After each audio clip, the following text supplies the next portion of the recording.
Okay. So we are officially recording. It is a beautiful day when you get Dave Blanchard to spend a few minutes with you. And you're going to be spending quite a few more days with us in September coming out to the TrailBlazer Summit. This is our 5th time doing this event. This is our largest one yet. We are expecting up to 200 people at the Gold Miners Inn in Grass Valley, California. We're going to go from September 26th to the 29th. And you are going to be one of our keynote speakers as well as our breakout speakers on Friday. And so I wanted you to come share with our audience a little bit about what made you choose to get involved and help us with this and support us and all the little pieces. I'll ask you a few more questions as we go along. Bottom line, April, we love you to death. That's why. We love you. And we love you. Thank you. It's so fun when you embraced Mandino and these principles and said, I want to bring this to my clients in addition to the things that I've been doing. And when you said this event was coming and would you come? And I said, absolutely, be honored to. And excited to speak to the group and then to do a breakout so we go a little bit deeper into people's assessments. So looking forward to being with you. Thank you.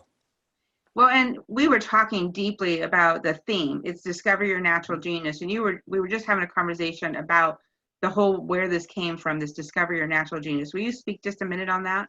Certainly. Had the privilege of doing assessments on about 150,000 entrepreneurs. That's a lot of people. And people say, Dave, I need to be fixed.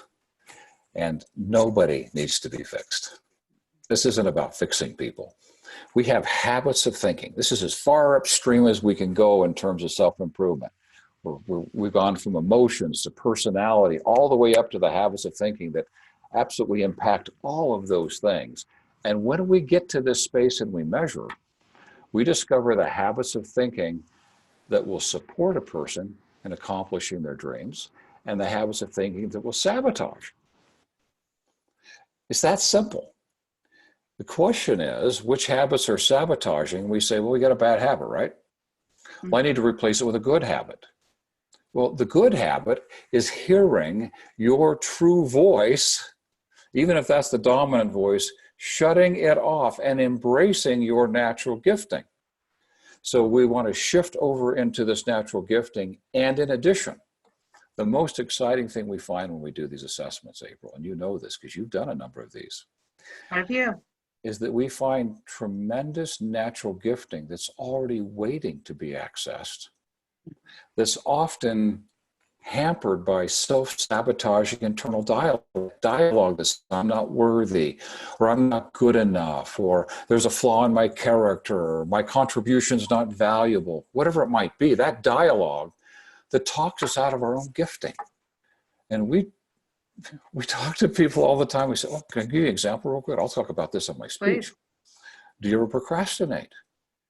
People say to me all the time, yeah, I do. What happens every time when you get a deadline and you have to jump in and take on the task and you're now done? I almost always hear, well, that wasn't so hard. Wow, why did I wait so long? Yeah, wow. Delay, delay, delay, deadline. Shut off the noise, embrace the natural genius, and it's so powerful, even I'm surprised. I'm coming to talk about primarily those areas that are already prepared and fertile and waiting for you to embrace and take on in your life. And the habits of thinking that might be robbing you and everyone else of your natural genius. The word genius has the same root word as genuine. Genus, genius, genuine.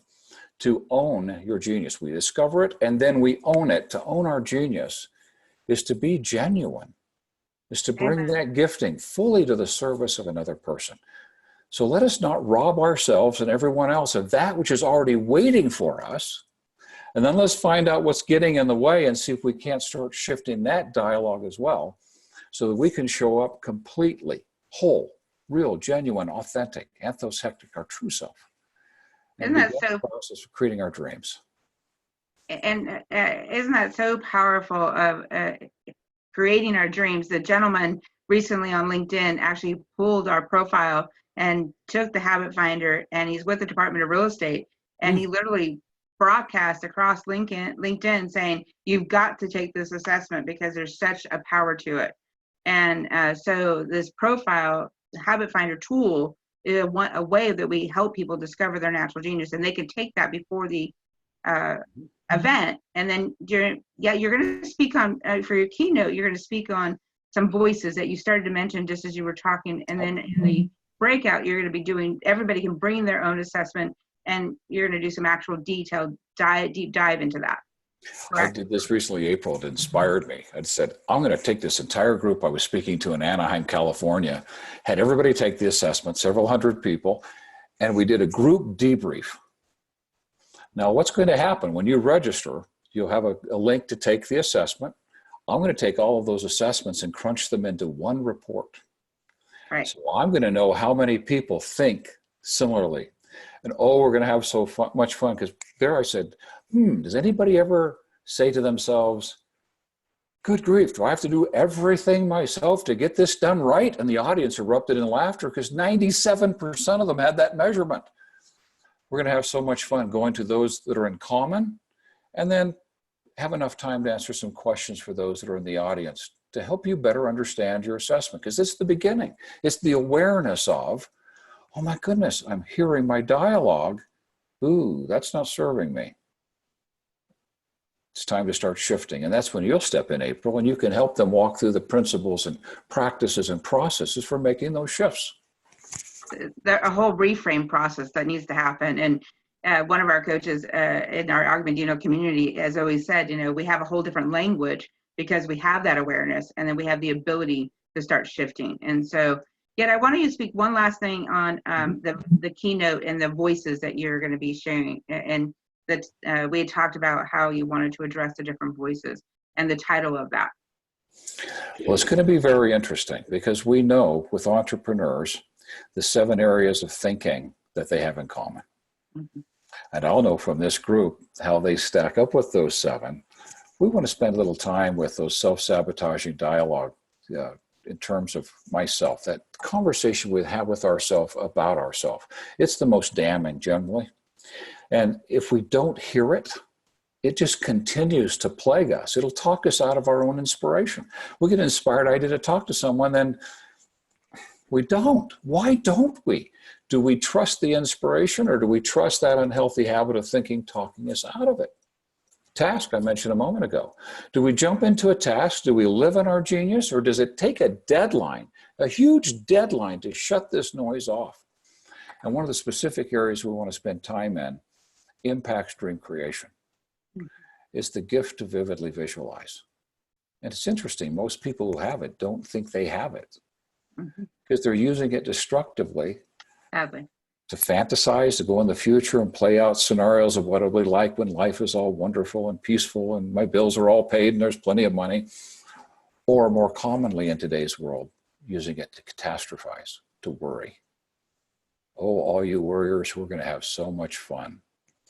As we'll get to the bottom of what's driving that worry and the impact it's having on your ability to dream, your ability to find joy in the journey, and ultimately the impact it's having on your self-esteem. If we can address that sequence, we can begin to shut off that noise so that you can access your gifting in terms of clarity of intuition around people, or how to complete a task, or how to embrace structure. Some people say, I don't have that gift. And I say, well, you don't have it because of the thought process telling you don't. Let's hear that thought process. So we're going to start with the thought process that impact dreams, how that impacts our joy in the journey, how that impacts our esteem as a human being. I wrote the book Today I Begin a New Life because of that sequence, so common with entrepreneurs. I can almost touch it. I can almost taste it. Why can't I have it? What's wrong with me? And even at the most destructive, does God not love me? Did I do something wrong along the way that's robbed me of this opportunity? And the truth is, we're just using our gifting in a way that's destructive. That giant fire hose with a brass nozzle that we don't know how to hang on to.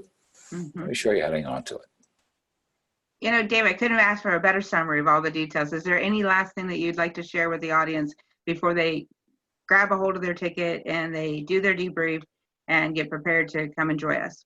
Make sure you get a seat, so get the ticket.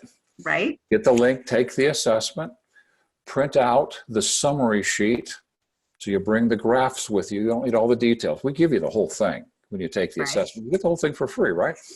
Just bring the summary pages, bring them with you. Sit in the front so that we can really work together, because I'm coming to serve. I want to help you get to the bottom of some of those glass walls you've been crashing into and blooding your forehead. Let's get past them, because you're not built to fail.